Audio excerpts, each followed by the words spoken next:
رمضان كريم كريم كريم شهر عظيم عظيم. بسم اللہ الرحمن الرحیم. حضرت ابراہیم علیہ السلام کی بات ہو رہی تھی کہ وہ اپنے والد سے پھر سوال و جواب کرتے ہیں. والد ناراض ہو جاتا ہے، ظاہر ہے اس کا تو بزنس تھا نا، اس کے مفادات وابستہ تھے. والد ناراض ہو کے ابراہیم علیہ السلام کچھ نوجوان کو اپنے گھر سے نکال دیتا ہے. کتنی بڑی قربانی، کتنی بڑی بات ہے. اور ابراہیم علیہ السلام کو جب نکالا جاتا ہے تو ابراہیم علیہ السلام اپنے مشن کو اور اپنے رب کو کی بات کو نہیں چھوڑتے، بلکہ اب وہ سوچتے ہیں کہ یہ جو بستی ہے نا پوری، کہ جو ہمارے ہی گھر کے بنے ہوئے بتوں کو بیچتی ہے. آپ سوچیں، دیکھیں ہم بعض اوقات نا امید بھی ہو جاتے ہیں. حضرت ابراہیم علیہ السلام کے اس واقعے سے ہمیں یہ بھی ملتا ہے کہ بت بیچنے والوں کے گھروں میں بھی اللہ نے ابراہیم پیدا کر دیا. یعنی نا امیدی کی کوئی بات نہیں ہے، ہمیشہ امید کے ساتھ رہیں.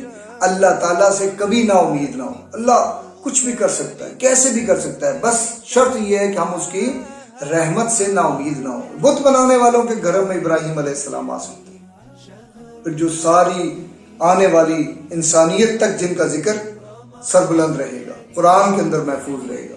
حضرت ابراہیم علیہ السلام کو جب گھر سے نکالا جاتا ہے تو وہ یہ سوچتے ہیں کہ اپنی بات کو میں معاشرے تک کیسے پہنچاؤں.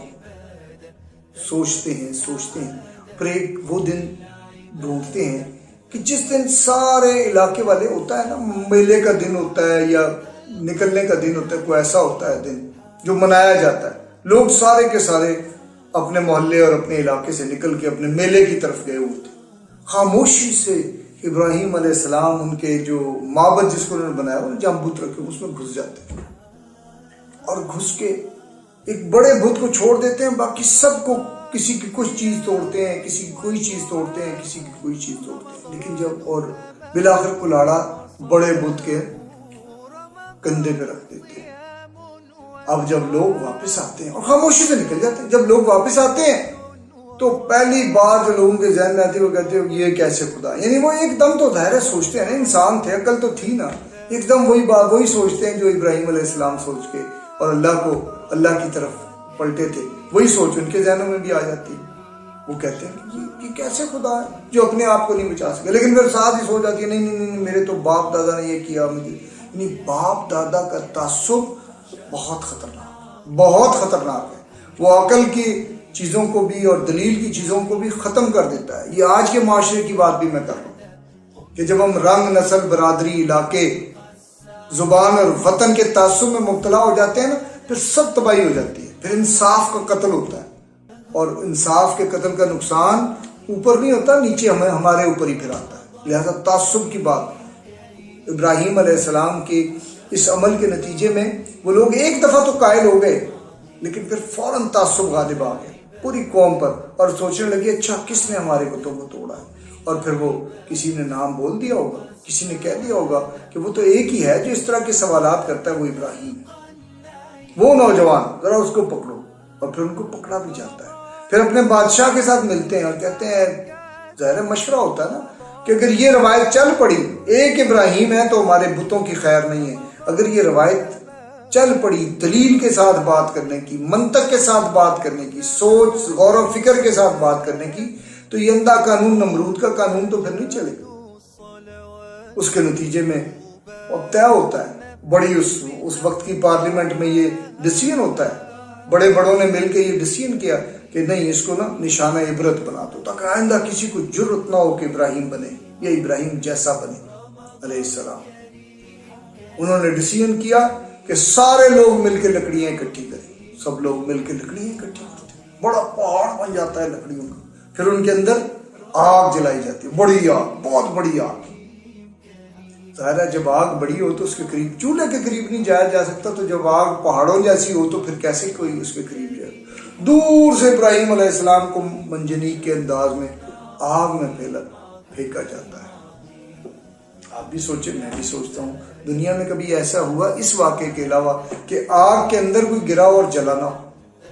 لیکن یہ واحد وہ واقعہ ہے جس میں اللہ تعالیٰ نے معجزہ وبا کیا اور اللہ نے اس کا ذکر بھی کیا کہ ہم نے، چونکہ آگ اللہ نے پیدا کی ہوئی ہے نا، اس کی صفات، اس کے سارے فیچرز اللہ نے طے کیے اور اس کے کنٹرول میں ہے. ہمارے بھلے کے لیے اس نے جلانے کی صفت اس کو دے دی ہے، لیکن جب چاہے اس کو ٹھنڈا کر سکتا ہے.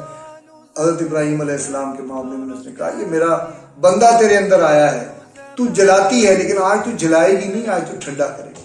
آج تو یا نار کونی بردم و سلام علی ابراہیم، آج تو ابراہیم کے لیے ٹھنڈی بھی ہو گئی، سلامتی بھی بنے گی. دنیا نے زندہ آنکھوں کے ساتھ یہ عجیب بات دیکھی، عجیب معجزہ دیکھا. ابراہیم علیہ السلام کو جلنے کے لیے آگ میں بھیجا لیکن وہ جلے نہیں، بلکہ وہ زندہ و سلامت لوگوں کی آنکھوں کے سامنے آگ سے باہر آ گئے. اور اللہ نے ان کے بارے میں کہا کہ یہ میرے وفادار ابراہیم علیہ السلام، اللہ نے ان پر سلامتی بھیجی اپنی طرف سے سرٹیفائیڈ. کتنا بڑا اعزاز ہے، ایک کوئی چھوٹا سا اعزاز کسی ادارے کی طرف سے کسی ادارے کو، کسی ایک شخص کو مل جائے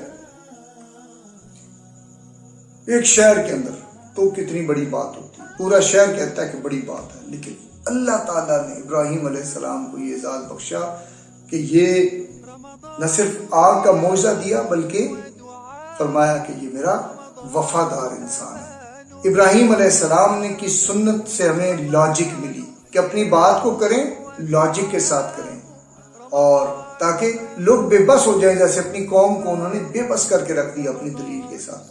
اور ابراہیم علیہ السلام کی سنت سے ہمیں یہ ملا کہ تعصب کو کاٹو گے تو بچ سکو گے، تعصب کو چھوڑو گے تو بچ سکو گے. ابراہیم علیہ السلام کی سنت، یہاں تک کی جو کہانی ہے، اس سے ہمیں یہ ملا کہ استقامت، جرت اور بہادری یہ تمہارے لیے ضروری ہے اگر تم ایمان پر قائم رہنا چاہتے ہو. انشاءاللہ ہم اپنی بات کو آگے جاری رکھیں گے. ابراہیم علیہ السلام کی اس کہانی. بہت شکریہ. السلام علیکم. تلقى السعادة، قم للعبادة تلقى السعادة، تلقى السعادة، تلقى